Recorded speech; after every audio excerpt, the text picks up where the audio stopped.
pick. Oh my gosh. Wow. Negotiate. 800 bucks. 900. 850. Close. Are we doing it?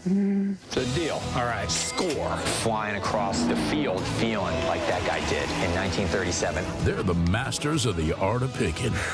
That's the kind of stuff you dream about. Most of the time. I'm gonna give you $600. Nope. American. Hello everyone, welcome to back my channel that I hope everyone is having a wonderful day. Before starting the video, please go ahead and hit the subscribe button and give this video a thumbs up. It's time to stand up in today's. The reality TV star reached a special career milestone with her latest opportunity. American Pickers star Danielle Colby is taking an exciting step forward in her burlesque career, with the reality TV star inviting fans to an upcoming show that she's headlining. The 49-year-old shared the special update on social media on July 24th, writing alongside a poster for the show, "Hey Ohio. I'm so honored to be headlining at Ohio Burlesque Saturday night, August 9th at the iconic at Beachland.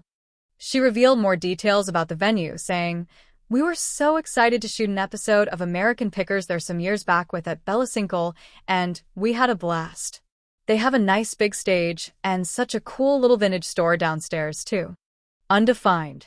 The Ohio Burlesque Festival takes place from August 7th to 9th, with Colby performing on the final day at the Beachland Ballroom and Tavern in Cleveland. Fans interested in attending can get tickets at ohioburlesque.com. Early tickets cost $25, while day of tickets will be $30. The show is set to start at 8 p.m., with doors opening at 7 p.m. Fans shared their excitement about the upcoming performance, with early reactions in the comments like, "Hell yes. We're out here cheering for you. Red heart, raising hands, red heart, and clapping hands, clapping hands, clapping hands, clapping hands." Everyone knows American Pickers made antiques cool again. For 27 seasons, the series has been about finding forgotten gems and striking deals, but in its latest episode, Jersey John Saleh makes a rare, rule-breaking move that stops the show in its tracks. Faced with the World War II-era crystal radio and the emotional story behind it, he does something the series almost never shows. He tells the family not to sell. Danielle Colby sends Wolfe and Jersey John to meet Jason, who wanted to pass off his late grandfather Ray's collection to someone who would genuinely value it. Jason and his mother, Teresa, meet the Pickers and take them through Ray's prized possessions. Wolfe and Jersey John rarely ever get overwhelmed when they meet potential sellers, but looking at this massive collection, they had trouble figuring out where to start. That's because Ray's wasn't an ordinary collection. Above anything else, he was passionate about preserving time, and he dedicated his entire life to it. For years, Ray ran a swap and shop show on the local radio, where listeners would call in and either say what they were looking for or offer up something they no longer had a need for. Ray's job was to connect these people with each other in an attempt to give these items a new home. After years of working in the industry, it made sense for him to bring the same philosophy into other parts of his life. As an electronics enthusiast, Ray started off by opening a shop called the TV and Radio Hospital, where he sold and fixed equipment. Soon enough, though, he had the idea of filling the shop with decades worth of audio history, from vintage cassette players to vinyl radios and some of the earliest tombstone radios in existence. Wolfe knew that this was Ray's way of surrounding himself with things that brought him joy and would eventually tell his life story. Teresa revealed that Ray planned on building a museum for all his vintage radio equipment with the goal of educating people about the evolution of the radio industry and saving that history from fading away with time. Unfortunately, though, he could never really make his dream come to life. Passing Ray's legacy onto the Pickers was his family's way of honoring that dream. As Jersey and Wolfe explored Ray's old shop, they quickly spotted several objects that caught their interest. However, the item that stole the show was a humble $75 crystal radio that Jersey uncovered from the stacked pile of old radios. Since the Picker himself loves to collect early electronics, he was practically drooling at the sight of what he argued could be considered the first-ever radio. The reality star immediately started explaining the mechanics of how the crystal radio worked, but the real story behind the item is what led Jersey to take a step back from what he thought would be a dream deal for him. Teresa shared that as a child, Ray would use the radio during World War II to catch any news about his father, who was away fighting in Europe. He would actually fall asleep with the radio, and it would get hot enough to burn holes through his sheets.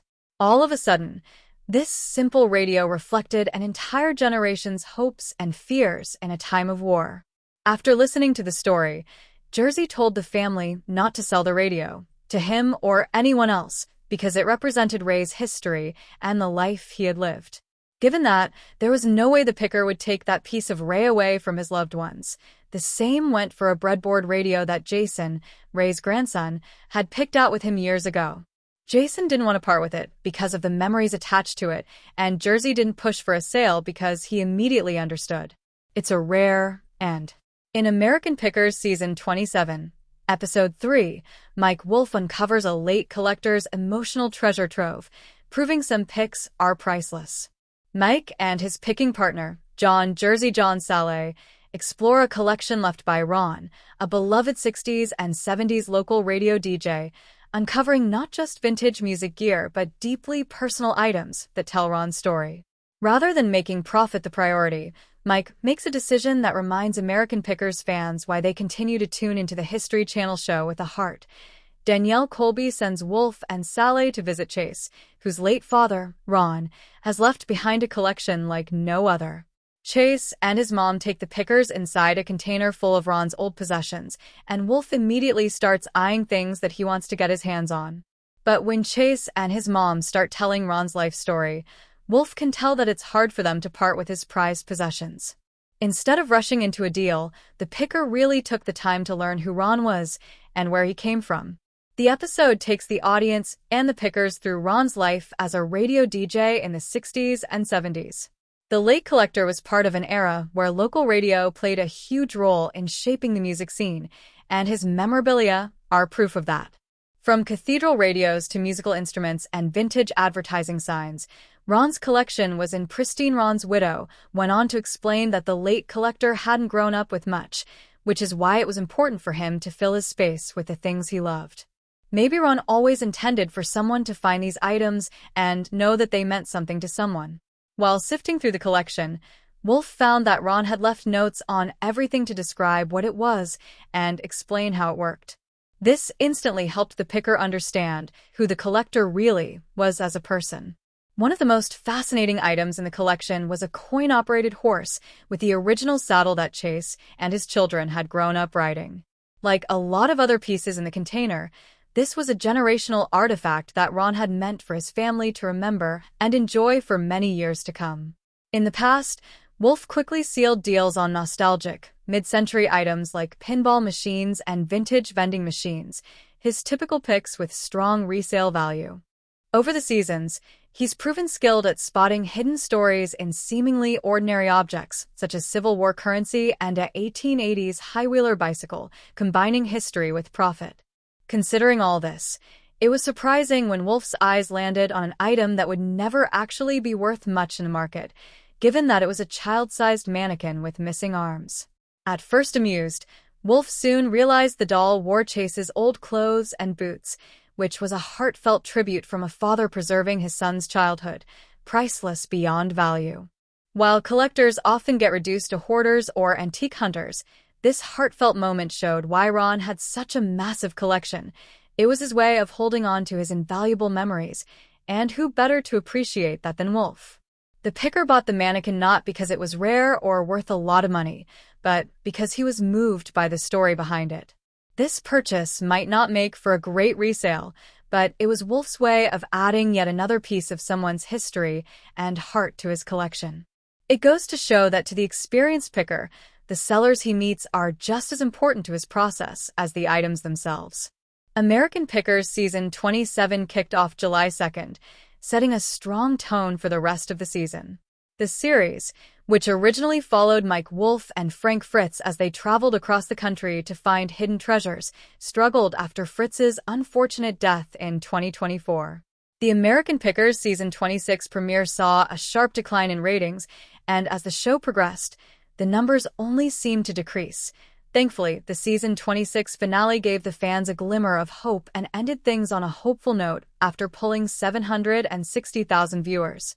This shift has carried over to the show's latest season, which has returned with fresh energy and really honed in on what made the fans fall in love with American Pickers in the first place: the thrill of the hunt.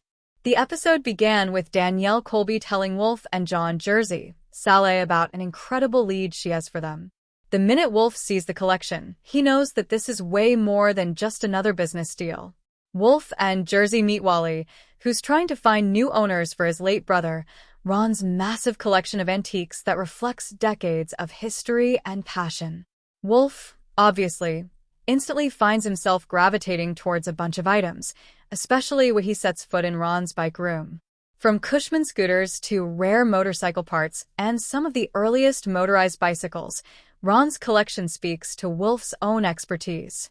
Longtime fans of American Pickers already know how big of a motorcycle enthusiast Wolfe is. However, more than the vehicles, he finds himself fascinated by the story behind them. Turns out that Ron actually grew up during a time when the motorcycle industry was booming in America. Hearing all this, Mike was practically buzzing with excitement as he tried to imagine how Ron must have built his huge collection piece by piece. One can tell that the picker is nearly overwhelmed as Wally takes him and Jersey through the massive space.